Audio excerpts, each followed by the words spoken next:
নিশ্চয় সকল প্রশংসা আল্লাহ তাআলার জন্য।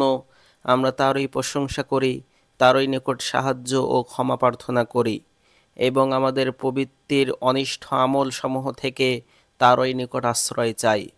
যাকে আল্লাহ তাআলা হেদায়াত দান করেন তাকে পথভ্রষ্ট করার কেউ নেই, আর যাকে তিনি পথভ্রষ্ট করেন তাকে হেদায়াত দেওয়ার আর কেউ নেই। আমি সাক্ষ্য দিচ্ছি যে আল্লাহ ছাড়া সত্য কোনো ইলাহ নেই, তিনি এক, তার কোনো শরিক নেই। আমি আরও সাক্ষ্য দিচ্ছি যে মুহাম্মদ সাল্লাল্লাহু আলাইহি ওয়াসাল্লাম তার বান্দা ও রাসূল। আল্লাহ তার উপর, তার পরিবার পরিজন ও সাহাবায়ে কেরামের উপর সালাত ও অগণিত সালাম বর্ষণ করুন।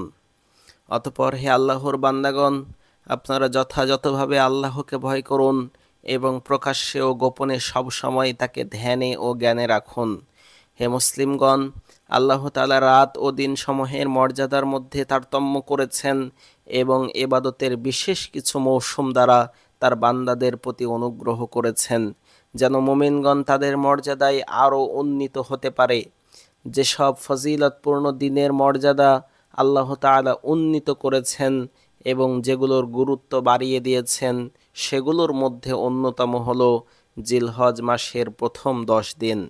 তিনি এই দিনগুলোর দ্বারা শপথ করেছেন, আর আল্লাহ সুবহানাহু ওয়া তাআলা কেবলমাত্র মহিমান্বিত জিনিসের দ্বারাই শপথ করে থাকেন। তিনি বলেন, শপথ ফজরের, শপথ 10 রাতের।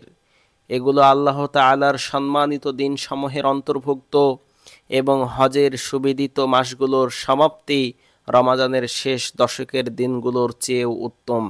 নবী সাল্লাল্লাহু আলাইহি ওয়াসাল্লাম বলেছেন, দুনিয়ার সর্বোত্তম দিন হলো জিলহজের প্রথম 10 দিন।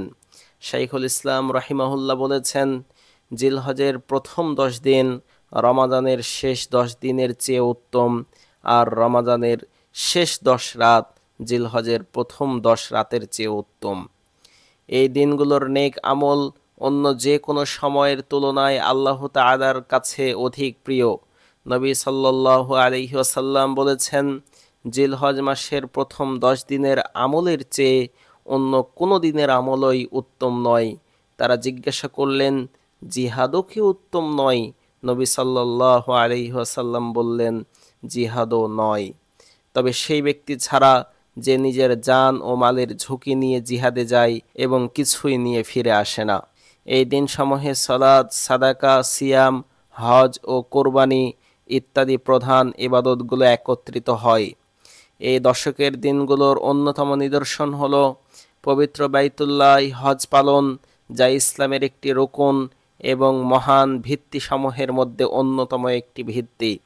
এর মাধ্যমে গুনাহ ও ভুল ত্রুটি মোচন করা হয়। নবী সাল্লাল্লাহু আলাইহি ওয়াসাল্লাম বলেছেন, হজ পূর্ববর্তী সকল অন্যায়কে মিটিয়ে দেয়। এটি হজ আদায়কারীর জন্য পাপের পঙ্কিলতা থেকে পবিত্রতা লাভের উপায়। নবী সাল্লাল্লাহু আলাইহি ওয়াসাল্লাম বলেছেন, যে ব্যক্তি আল্লাহর জন্য হজ করবে এবং কোনো অশ্লীলতা ও মন্দ কাজ করবে না, সে হজ শেষে ওই দিনের মতো নিষ্পাপ হয়ে ফিরে আসবে যেই দিন তার মা তাকে জন্ম দিয়েছিল। এতে আরও রয়েছে মুসলমানদের স্মরণীয় মিলন মেলা আরাফা দিবস।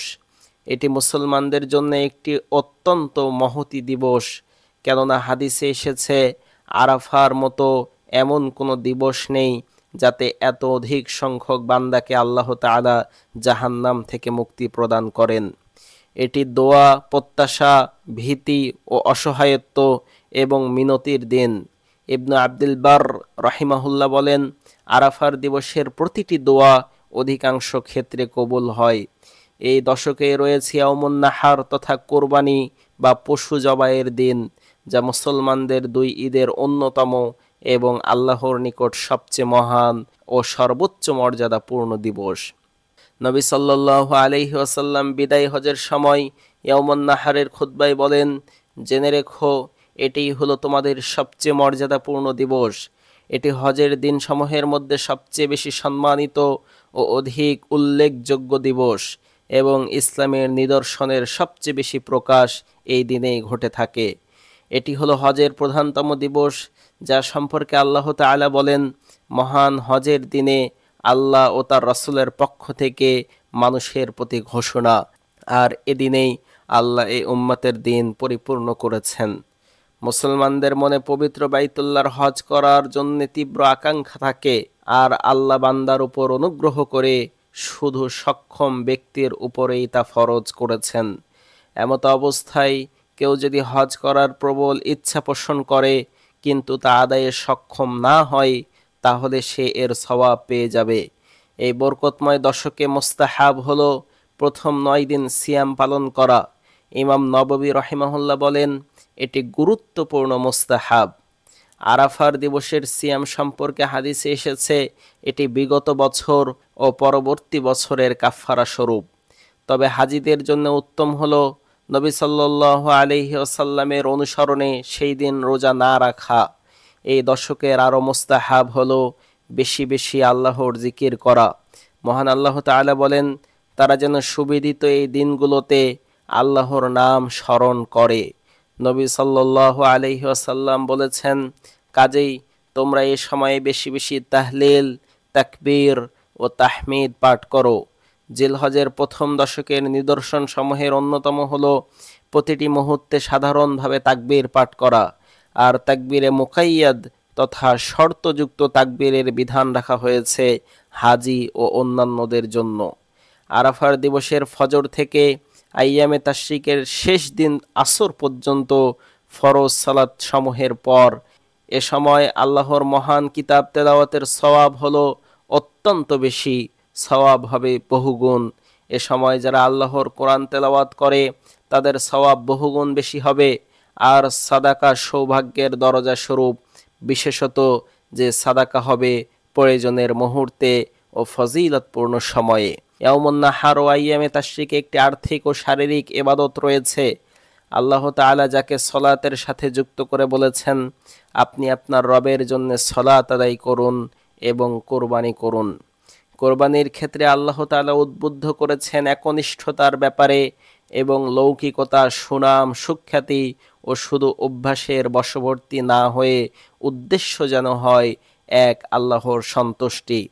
এ প্রসঙ্গে মহান আল্লাহ তাআলা বলেন, এসবের গোস্ত, রক্ত আল্লাহর কাছে কিছুই পৌঁছাবে না, বরং তোমাদের পক্ষ হতে তার কাছে পৌঁছাবে শুধু তাকওয়া।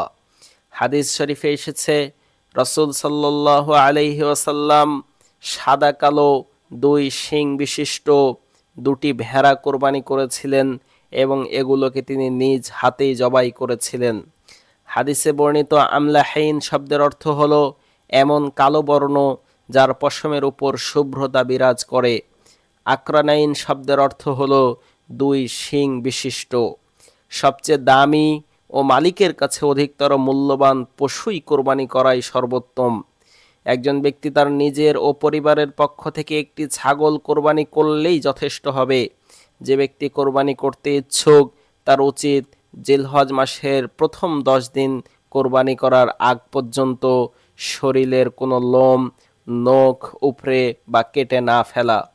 অতঃপর হে মুসলিমগণ, আল্লাহর দয়া ও ইহসানের একটি প্রকাশ হলো হজ করতে অক্ষম আর সক্ষম উভয়ের জন্যেই তিনি জিলহজের প্রথম 10 দিনের পূর্ণময় মৌসুম থেকে কল্যাণ লাভের সুযোগ রেখেছেন।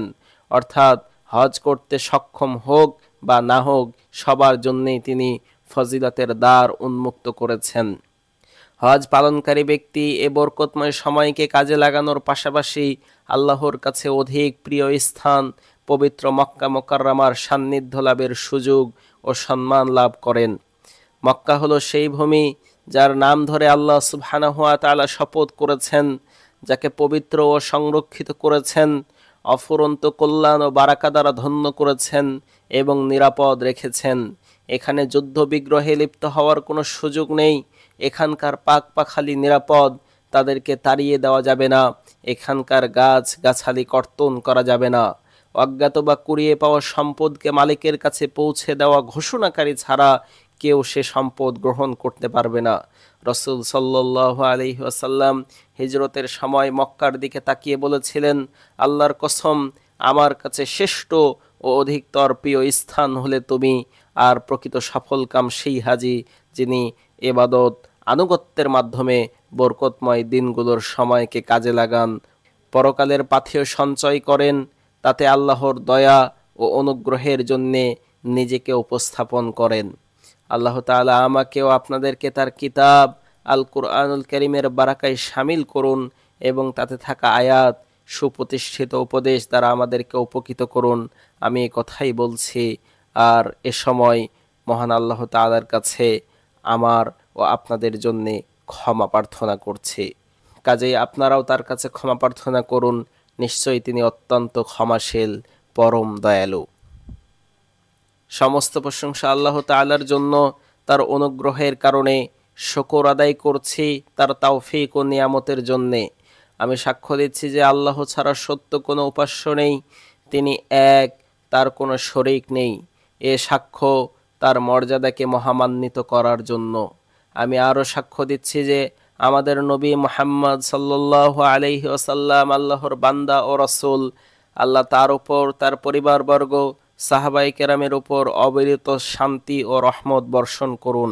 হে মুসলিমগণ, আল্লাহর দিকে বান্দারা সদা সচেষ্টভাবে ছুটে চলেছে। তারা জান্নাত অথবা জাহান্নাম ছাড়া কোথাও স্থায়ীভাবে থামবে না। জীবনের মুহূর্তগুলো যদি কাউকে আল্লাহর দিকে না নিয়ে যায়, তবে তাকে আল্লাহ থেকে দূরে সরিয়ে দেয়। সুতরাং ইবাদতের মৌসুম চলে যাওয়ার আগেই তা কাজে লাগান এবং গুনাহ থেকে দূরে থাকুন, কারণ গুনাহের কারণে আল্লাহ তাআলা রাগান্বিত হন। নবী সাল্লাল্লাহু আলাইহি ওয়াসাল্লাম বলেছেন, আল্লাহ তাআলার মর্যাদাবোধ রয়েছে, আর আল্লাহর আত্মমর্যাদাবোধ এই যে যে কোনো মুমিন বান্দা হারাম কাজে লিপ্ত হয়ে যেন না পড়ে। হারাম মাসগুলোতে গুনাহ আরও গুরুতর, আরও কঠিন, জঘন্যতম। আল্লাহ তাআলা বলেন, এই মাসগুলোতে তোমরা তোমাদের নিজেদের উপর জুলুম করো না। কতই না সুন্দর যদি কোনো গুনাহগার আল্লাহর কাছে ফিরে আসে, তওবা করে সেই দিনগুলোতে, যেগুলো আল্লাহর কাছে সবচেয়ে বেশি প্রিয়।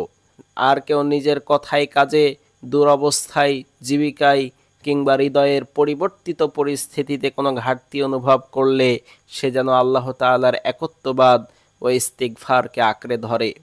এ দুটি বিষয় যথার্থভাবে ও আন্তরিকতার সঙ্গে করা হলে এগুলোর মাঝেই রয়েছে আরোগ্য। এ পর্যায়ে আপনারা জেনে রাখুন, নিশ্চয়ই আল্লাহ তার নবীর প্রতি সলাত ও সালাম প্রেরণের জন্য আমাদের আদেশ করেছেন। তিনি মহাগ্রন্থ আল কুরআনুল কারীমে বলেছেন, নিশ্চয়ই আল্লাহ নবীর প্রতি অনুগ্রহ করেন এবং তার ফেরেশতারাও নবীর প্রতি অনুগ্রহ প্রার্থনা করে। হে মুমিনগণ, তোমরাও তোমাদের নবীর জন্য অনুগ্রহ প্রার্থনা করো এবং তাকে যথাযথভাবে সালাম জানাও। হে আল্লাহ, আমাদের নবী মুহাম্মদ সাল্লাল্লাহু আলাইহি ওয়াসাল্লামের উপর শান্তি ও বারাকা নাসিল করুন এবং তার উত্তম ও পুত পবিত্র পরিবারবর্গ ও সম্মানিত সাহাবায়ে কেরামের উপর, বিশেষ করে খলিফা আবু বকর, উমর, উসমান, আলী রাদিয়াল্লাহু আনহুমের উপর, এ সমস্ত সাহাবায়ে কেরামের উপর সালাত ও সালাম বর্ষণ করুন। আমাদেরকেও তাদের সাথে সাথে আপনার করুণা ও অনুগ্রহে শামিল করুন, ইয়া আকরামাল আকরামিন। ইসলাম ও মুসলমানদের মর্যাদা বৃদ্ধি করুন, শিরক ও মুশরিকদের অপমানিত করুন।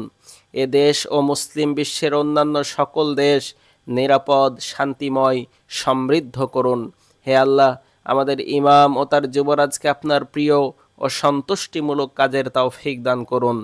তাদেরকে সৎকর্ম ও তাকওয়ার পথে পরিচালিত করুন। তাদের মাধ্যমে ইসলাম ও মুসলিম উম্মার কল্যাণ সাধন করুন, ইয়া রব্বাল আলামিন। হে বিশ্বজগতের রব, সকল মুসলিম শাসককে আপনার কিতাব অনুযায়ী আমল করা এবং আপনার শরিয়াত প্রতিষ্ঠার ও শরিয়াত বাস্তবায়নের তৌফিক দান করুন। আল্লাহর বান্দারা, কাজেই আপনারা পরম সম্মানিত মহান আল্লাহ তাআলাকে স্মরণ করুন, তিনিও আপনাদের স্মরণ করবেন।